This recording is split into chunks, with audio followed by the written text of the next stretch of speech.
Hi, I'm Luke Sherveld. Welcome to another episode of Meet the Gaffer. I've been working on a long-form corporate project for the last couple of weeks, and it's ongoing, and it's all been under NDA. So can't really share what I'm doing, but I thought it'd be worthwhile just kind of giving a general update on how things are going in this part of the world. And why I thought that is because we're sort of coming up on a year now of this new normal. I mean, sort of like mid-March in 2020. Now it's mid-February 2021, you know? And it got me to thinking, and I just want to throw this out there. I want to give sort of a quick, my anecdotal theory of why life in corporate video lighting is sort of the sweet spot in production right now. Now, last March, when everything shut down, we were all scrambling to figure out how we could return to work, how we'd clean things, how we'd, have, what kind of set protocols we'd have, and what we could live with to feel safe enough to return to work.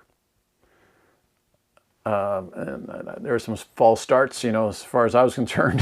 I was all ready to go on a job, and then I had to pull back, and you had to consider how our lives would affect other people's lives. That was the whole thing with masks as well. It's like you don't just do it for yourself, you do it for others.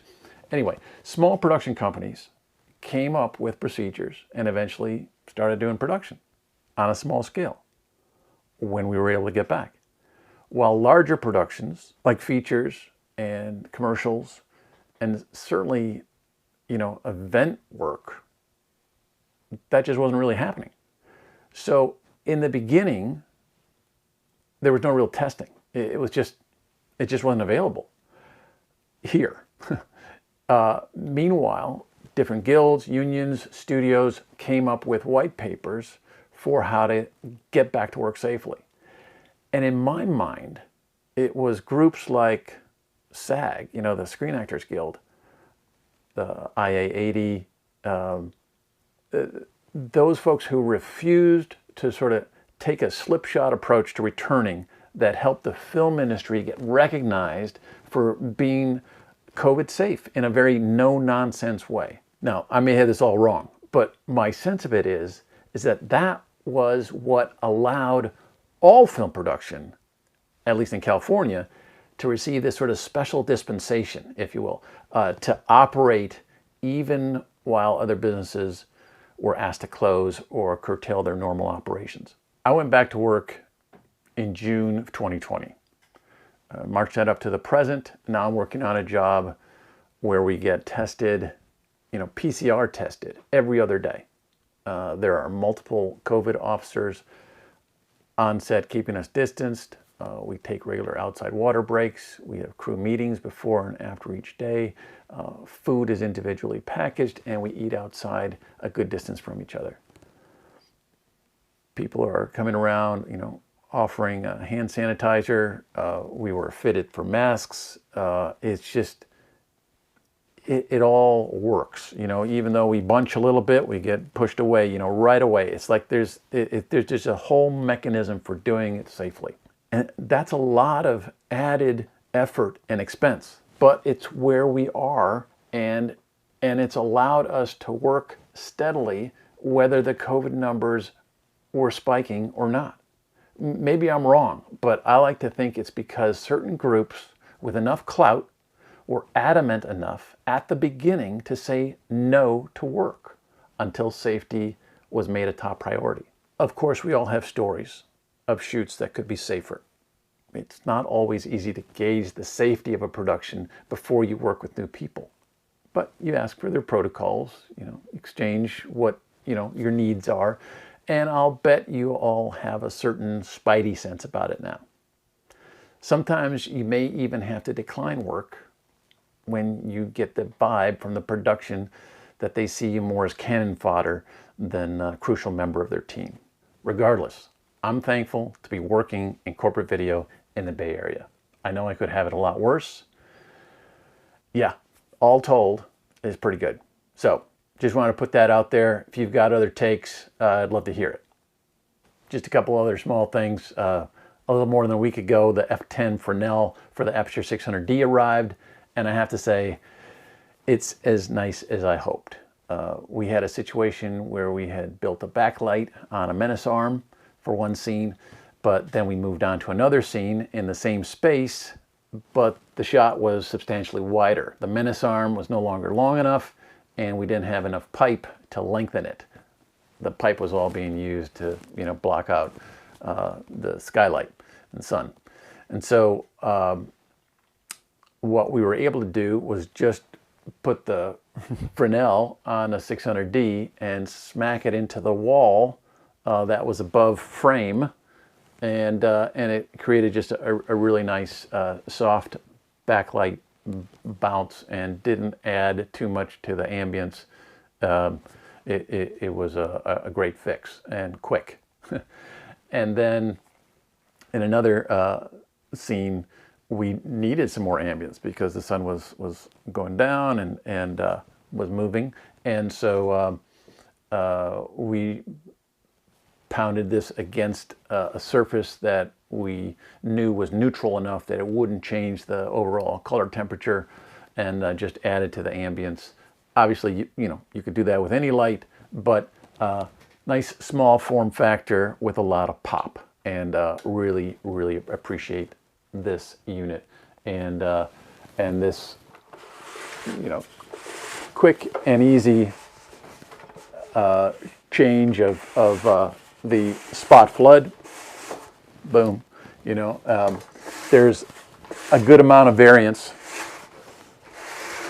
for something that is an add-on. If this was all one unit, it was always a Fresnel, that'd be one thing. You probably have a longer change in your spot flood. But for an add-on focusable intensifier, pretty sweet, and I just love that size. Really nice. Definitely check out Andrew Locke's episode on this Fresnel so you can see how well it does with shadows simulating sunlight coming through a window. So yeah, as the sun is going down now, I could probably use this to pop into the ceiling. But anyway, it's my current favorite right now. So, and that's after we had the fan firmware update. Just a little note about that, and that is if you still need to update your firmware, just remember to put the bin files on the root part of your USB flash drive.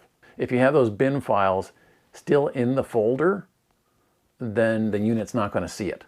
So they have to be on the root, on the lowest part of your file structure. That's where your bin files need to be.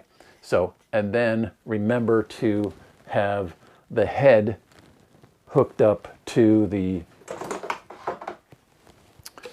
controller. You have to have them both hooked up when you're doing the firmware update through the USB, because else it will only update the controller and not the head.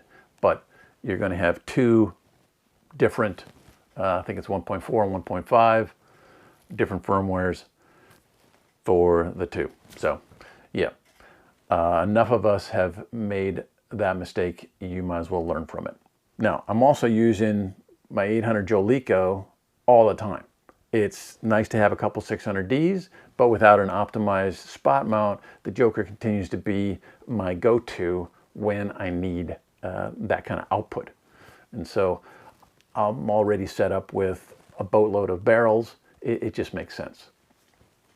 Both types of units get used for where they currently fit best, but it's not a zero-sum game. The one company's gain is not necessarily another company's loss. In this case, it's additive. Well, of course, like all of you, I'm looking forward to a 1200 watt cob light. We're just not quite there yet. That's all I've got for now.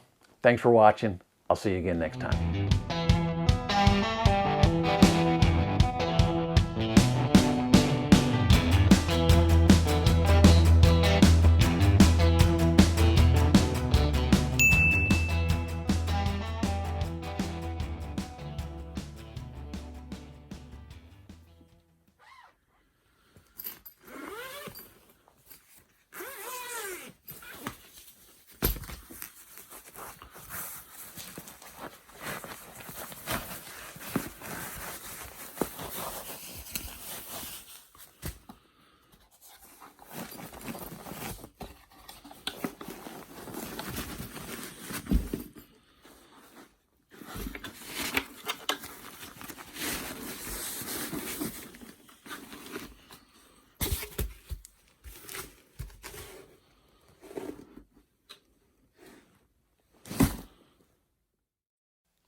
In case you're interested, this is how I pack the 600D in a milk crate. Works great.